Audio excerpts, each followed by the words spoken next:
Hello mga day! For today's video ay excited ako dahil nandito kami sa Dinosaurs Island, Clark, Pampanga. So first time namin lahat pumunta dito kaya sobrang excited na kami lalo na yung mga bata. So dumating kami dito is 2:30 PM tapos weekdays din to, Wednesday, kaya ayan walang masyadong tao kaya masosolo nyo yung place. Meron pa rin namang mga tao pero siguro hindi lang siya crowded kasi nga hindi siya weekends. So yes, about sa ticket naman, meron silang promo, barkada, for 5 person parang 3,800 ata. So 7 kami, so nagdagdag lang. Syempre pati yung mga bata is may bayad siya. So dun sa ticket na yon, meron na po yung kasamang 7 attractions. Merong eto, Jurassic Jungle Safari, Insectlandia, 7D Super Screen Cinema, Wonders of the World Museum, Fossil Museum, and Picnic Grounds. Ang una namin pinasukan ay yung Jurassic Jungle Safari.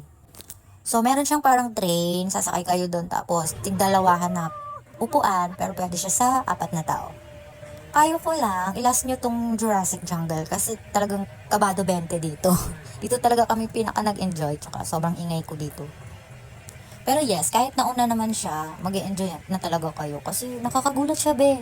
Tulad niya, nagkape kami, tapos ganyan sila, nanggugulat. Tapos ang nakakatuwa, talagang yung mga dinosaurs parang totoo. Dito sa Jurassic Jungle, paikot lang siya na nakasakay lang kayo sa go-kart tapos mahina lang, mabagal lang yung takbo niya. May enjoy nyo yung view at the same time magugulat kayo. Kasi nasa gilid-gilid lang sila at bigla-bigla silang lumalabas. Tulad niyan. O, diba? Tsaka parang totoo talaga sila. Nanonood ba kayo ng Jurassic Park? Yung Jurassic World ba yun?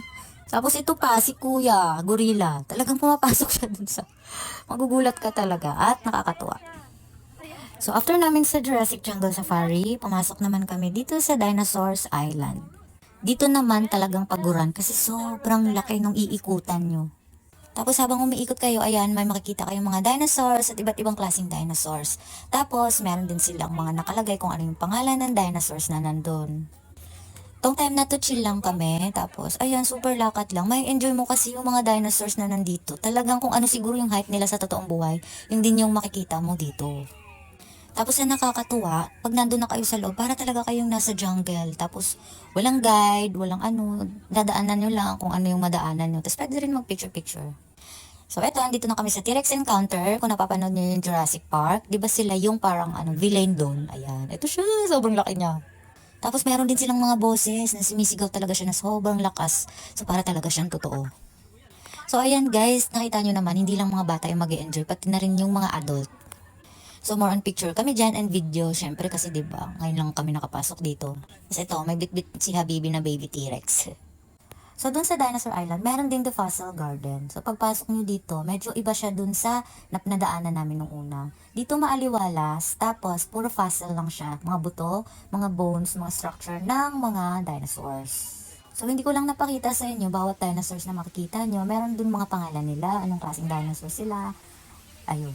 So dito sa Fossil Garden, meron silang koi fish, tsaka tilapia na pwede kayong mag-fish feeding. Siyempre, ayan, pinatry din sa mga bagets at sobrang enjoy sila dyan. So pagpasok nyo sa Fossil Garden, meron din yung parang booth na pwedeng makabili ng feeds. So yung aura dito para siyang garden, tapos ayan narinig mo tubig, tapos maraming isda, tapos yes, maraming mga fossils ng mga dinosaurs. At tulad niyan, meron parang mini museum. So ayun, pagkatapos kasi ng mahabang lakaran, nagpahinga lang din sa fossil at lalabas ulit, meron na ulit tayo makikita mga dinosaurs.